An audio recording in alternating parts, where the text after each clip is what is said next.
کہ ان کا خیال ہے کہ دیکھو امام صاحب نے جو سمجھ لیا ہے نا انہوں نے ٹھیک ہی سمجھا ہوگا، ان کے ہو نہیں سکتا کہ ان کے پاس وہ آیت حدیث نہ ہو، یہ دو تصور ہے نا، یہ assumption بھی غلط ہے۔ یہ بھی غلط ہے کہ ان کے پاس نہ ہو، یعنی ابو بکر صدیق عمر بن خطاب رضی اللہ عنہ دعویٰ نہیں کر سکتے کہ جو میرے پاس نہیں وہ ہے ہی نہیں۔ بلکہ آپ نے مثال دی کہ حضرت عمر رضی اللہ تعالیٰ کو نہیں پتہ۔ اب دیکھو کہ آپ کی وفات پر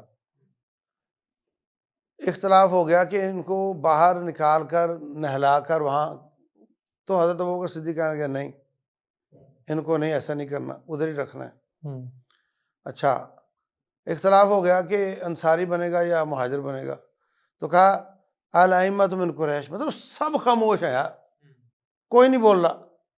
یہ حدیث ابو بکر صدیق کے پاس ہے رضی اللہ عنہ، اور سب نے تسلیم کر لی، ہاں بھائی ہاں بالکل۔ تو اس طرح بھی ہے بھائی، تو یہ کہنا کہ جو حدیث میرے پاس نہیں یا میرے امام کے پاس نہیں وہ حدیث ہی نہیں، یہ بھی زیادتی ہے۔ اور اس کے بعد پھر یہ کہنا کہ اس کی سوچ حرف آخر ہے، یہ بھی زیادتی ہے۔ اور ابو حنیفہ رحمۃ اللہ علیہ 80 صدی ہجری میں پیدا ہوئے ہیں، 150 میں فوت ہوئے ہیں، یعنی آپ سے 100 سال بعد کا زمانہ ہے۔ صحیح۔ تو اگر آپ سے 100 سال بعد اجتہاد کی ضرورت پڑ گئی اور احادیث اور آیتیں کم پڑ گئیں، تو 1400 سال بعد کوئی ایسا مسئلہ پیدا نہیں ہوا جس میں ان کی رائے بھی کم پڑ گئی ہو۔ اگر ان کی رائے ابھی تک ویلڈ ہے اور نبی کی حدیثیں ختم ہو گئیں صلی اللہ علیہ وسلم، تو اس کا مطلب وہ زیادہ کمپریہنسو ہوئے۔ تو ہم یہ سمجھتے ہیں کہ ایسا نہیں ہے، اس وقت احادیث جمع نہیں تھیں، اس وجہ سے بھی اجتہاد کی ضرورت پڑی۔ اور یہ بات بھی درست ہے کہ کوئی ایسا مسئلہ پیدا ہو سکتا ہے جس پر کوئی آیت یا حدیث واضح فرمان نہ ہو، تو قیامت تک کے علماء اس پر بیٹھ کر اجتہاد کریں گے اور مسئلے کو حل کریں گے۔ اجتہاد کا دروازہ کھلا ہوا ہے، اجتہاد کا دروازہ کھلا ہوا ہے۔ تو ایک طرف اجتہاد کو ماننا ہے اور دوسری طرف ان کے بعد نہیں ماننا ہے، یہ تو بات غلط ہو گئی نا، یہ دو کنٹراڈکٹ کر گئی نا بالکل۔ اور پھر ان کے اپنے شاگرد تقریباً 2/3 مسائل میں ان کی مخالفت کرتے ہیں۔ آپ فقہ کی کوئی کتاب کھولو، یا اس صفحے پہ یا اس صفحے پہ آپ کو نظر آئے گا کہ امام صاحب کچھ فرما رہے ہیں، ان کے شاگرد کچھ اور فرما رہے ہیں، جو بالکل ان سے جنہوں نے خود استفادہ کیا۔ ہاں بالکل۔ تو اس کا مطلب یہ ہوا کہ ان کے خیال میں ایسا بالکل نہیں تھا کہ ان کی مخالفت کرنا جائز نہیں ہے۔ اور اگر آپ کہتے ہیں کہ نہیں وہ مجتہد تھے تو ہم تو مقلد ہیں، تو پھر بھائی آپ کو فتوے کی اجازت کس نے دی ہے؟ پھر تو آپ فتوے کے اہل ہی نہیں ہیں۔ تو کتابوں میں لکھا ہوا ہے مقلد فتویٰ نہیں دے سکتا، مجتہد ہی دے سکتا، وہ دے سکتا ہے۔ تو نت نئے مسائل آ رہے ہوتے ہیں، اس پر آج کے تمام لوگوں کے جو فقہاء ہیں، مفتیان ہیں، وہ اس پہ غور کر کے فتوے دے رہے ہوتے ہیں۔ تو یہ بالکل ویلڈ چیز نہیں ہے کہ آپ یہ کہیں کہ نہیں بھائی آپ ایک ہی فقہ پہ رہیں گے اور دوسری پہ آپ کو واضح آیت کی مخالفت نظر آ رہی ہو۔ جیسے آپ نے مثال مانگی کہ ابو حنیفہ رحمۃ اللہ علیہ فرماتے ہیں کہ مدت رضاعت 2.5 سال ہے، قرآن کہتا ہے 2 سال ہے، تو یہ بالکل واضح ہے۔ تو کیا ہم اپنے امام صاحب کو معصوم سمجھیں؟ بالکل نہیں۔ حضرت عمر کے پاس ایک بات نہیں ہو سکتی، تو وہ نبی صلی اللہ علیہ وسلم کے بعد کوئی معصوم نہیں، سمجھ آ گئی؟ ان پر وحی آتی تھی، اگر کوئی بات رب کو کوئی اصلاح طلب ہوتی تھی تو رب بتا دیتا تھا، ان کے بعد کسی پر وحی نہیں آتی، اصلاح طلب باتیں ہوتی ہیں اور رب نہیں بتاتا ان کو، یہ معنی ہے معصومیت کا۔ صحیح، ٹھیک ہے۔ تو آج ہمیں چاہیے کہ جو بات واضح ہو کہ یہ آیت یا حدیث کے خلاف، اس کو چھوڑ دیا جائے۔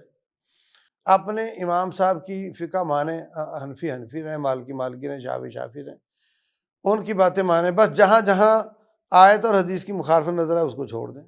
صحیح۔ اللہ تبارک و تعالیٰ فرماتے ہیں وَإِذْ أَخَذَ اللَّهُ مِيثَاقَ النَّبِيِّينَ لَمَا آتَيْتُكُم مِّن كِتَابٍ وَحِكْمَةٍ ثُمَّ جَاءَكُمْ رَسُولٌ مُصَدِّقٌ لِّمَا مَعَكُمْ، اے انبیاء کرام کی جماعت، آپ کے ہوتے ہوئے اگر میرا نبی آ جائے صلی اللہ علیہ وسلم، تو لَتُؤْمِنُنَّ بِهِ وَلَتَنصُرُنَّهُ، پھر تم نے ان پر ایمان لے آنا ہے، صحیح، ان کی مدد کرنی ہے۔ یعنی نبوت تمام انبیاء کی وہ اس وقت ساقط ہو جائے گی۔ ہاں، تو ایک رسول اور نبی جو وحی والا ہے، اس کی بات ہمارے نبی کی مخالفت میں نہیں چلے گی صلی اللہ علیہ وسلم، تو ایک امتی کی کیسے چلے گی؟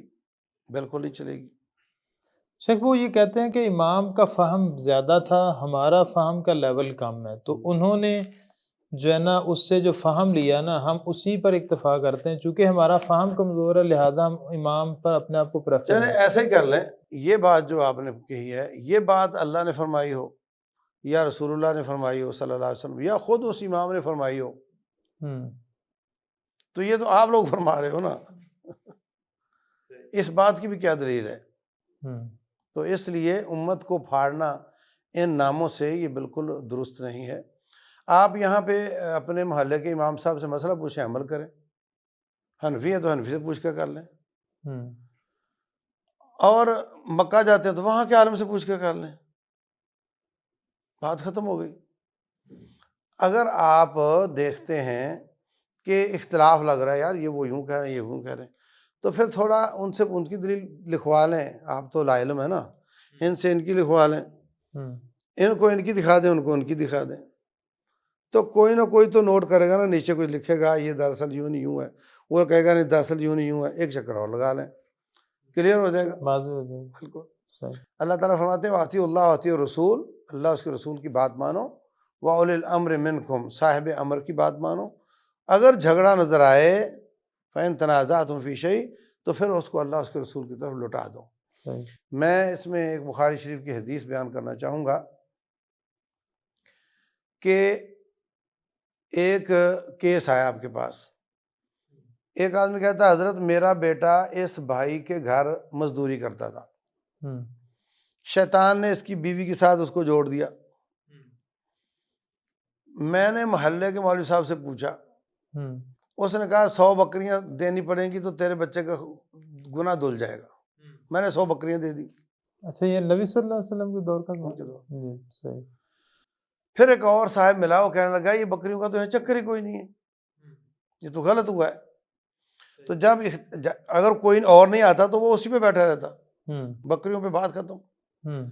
اب ایک اور نے جب دوسری رائے دے دی تو اب میں آپ کے پاس حاضر ہوا ہوں، اقضِ بیننا بکتاب اللہ، ہمارا فیصلہ کتاب اللہ کے ساتھ کریں۔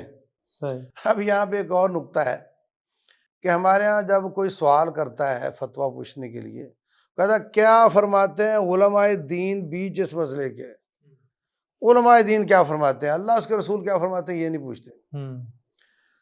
اور اس نے آ کر یہ پوچھا کہ آپ ہمارا فیصلہ کتاب اللہ کے ساتھ کرنا ہے، حالانکہ نبی صلی اللہ علیہ وسلم جو ہے مطلب اگر پوچھ لیتے کیا فرماتے ہیں آپ، تو یہ بھی بڑی اچھی بات تھی، کیونکہ شریعت رسول اللہ صلی اللہ علیہ وسلم کی زبان سے نکلنے والا ہر جملہ شریعت، وہ بھی شریعت ہے۔